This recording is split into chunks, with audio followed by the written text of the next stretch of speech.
Wow. Donna, congratulations. She has shown extraordinary leadership in this role because it was tough getting started.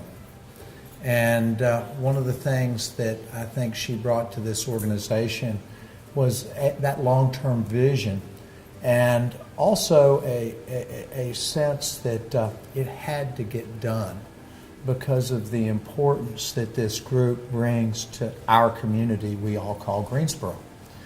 And if I had to talk about the individual issues, and we'll do some of that, I think the thread that Donna brings to this organization and to our city is a sense of she's our conscience. And that's really important, because that sense of Greensboro's conscience will survive all of us in this room, because I don't think that 10 years is going to be the end of the Greensboro Congress. I think this organization will be around as long as we have a Greensboro, because it is truly us. I mean, you look in this room and you see who is getting along, getting together, not always agreeing on everything, Goldie Wells, but understanding each other's perspective, and that is what you have created and given to our community. And that is what's so important about the celebration today.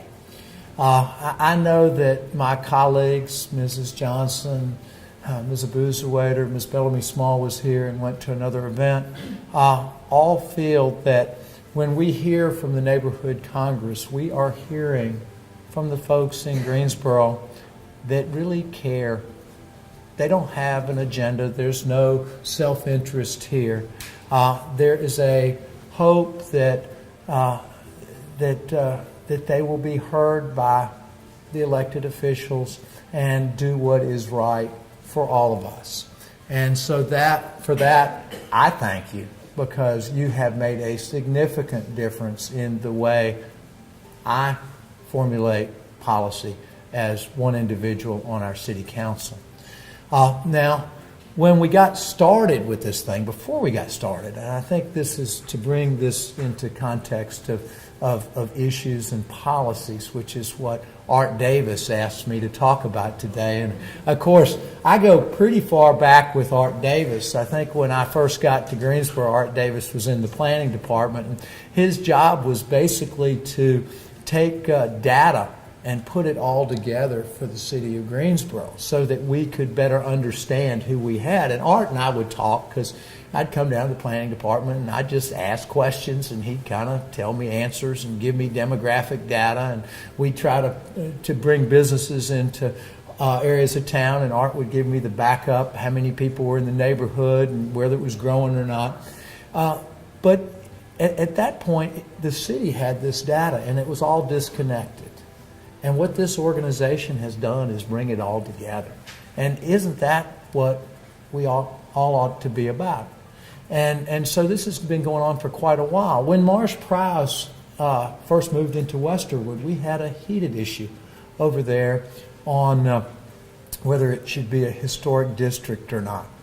And it was Marsh and a few others in Westerwood against the world, it seemed like. There was no neighborhood Congress. It was an issue. It was a neighborhood. It was one area of Greensboro standing by itself, trying to get something done with neighborhood volunteers who had never done it before. And you got what you got, which is better than what we had, but maybe not what we could have gotten with this context. And so over time, we fought these individual issues one by one, and we never really, I don't think we gave our city really what it deserved. But as this organization was formulated, and we got into issues that were really important in Greensboro, the housing issue that Donna mentioned, that was so critical when we were getting some 2,400 complaints a year about housing, and how when we had to do something about the slum landlords that basically didn't care about anything other than their own property and were eroding our neighborhoods by their actions, and we had to clean it up. And RUCO was formed, and it reduced those 2,400 or so complaints to under 500 complaints a year, and was highly successful. But when that was taken away from us by the state legislature, all was not lost, because I'm not sure that we don't have a better program today.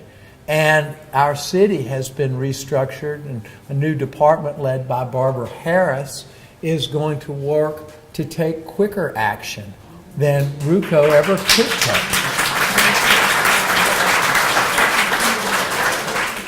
And that would not have been done but for people in this room that really studied it. Thank you, Mike Pendergraft. All the legal stuff he brings me. That he knows I don't understand. But I listen to him, and sometimes I can communicate it to our city folks in a way that they'll understand. But it really made a huge difference in that whole policy. And Greensboro, Barbara was saying that we've got some 58 houses that we're going to be taking down in Greensboro in a short period of time. This is extraordinary stuff in our city. But to make sure we don't have to take many more than 58 houses down, we need to make sure that the folks that own the ones that are not quite where they need to be, don't let them go any further, and we get them back into the housing stock, and that they're safe for our citizens to live in. So that type of principle leadership is why the Neighborhood Congress is special. Now, I look back only 2 years ago. We got through the housing stuff. But you look at the situation that we endured over a discussion to reopen a landfill that was maybe 2.25 miles from where we are right here, inside of our belt loop. And you look at how this community came together, that it was not just the neighborhoods that were around the landfill that were concerned. It was this whole city. And about 2 years ago, about 2 years ago, I heard from someone who just left one of those elite parties in Irving Park, called me up on the telephone and said, "It shifted." I said, "What do you mean it shifted?" She said, "Just about everybody at that party was talking about why we should not reopen the landfill." Now, that could not have occurred 10 years ago, pre-Neighborhood Congress, because the community discussion wasn't by accident. That community discussion, led by Dr. Wells, was formulated to make sure that the folks in our city understood what the right thing to do was. And that's that conscience coming out. That's that little voice that talks to each of us every day, coming together as a community conscience and saying, we need to do something different. We can't do this business as usual. We've got to turn it around and go in another direction. And it happened. Huge, huge moment in time in our city. Because if not for that event being turned around, I'm convinced that our city would be a much different place today. Now, we're going to have some other challenges. We do have other challenges today.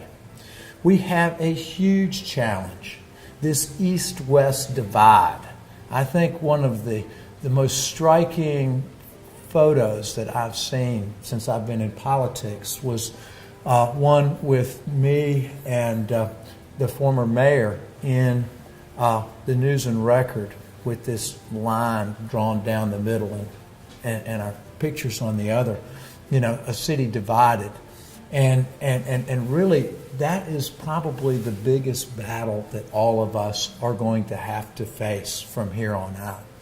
And we all have the statistics. We all know the demographics of our city. We all know what is where it is. And all of us, I think, have a good understanding of why it's that way.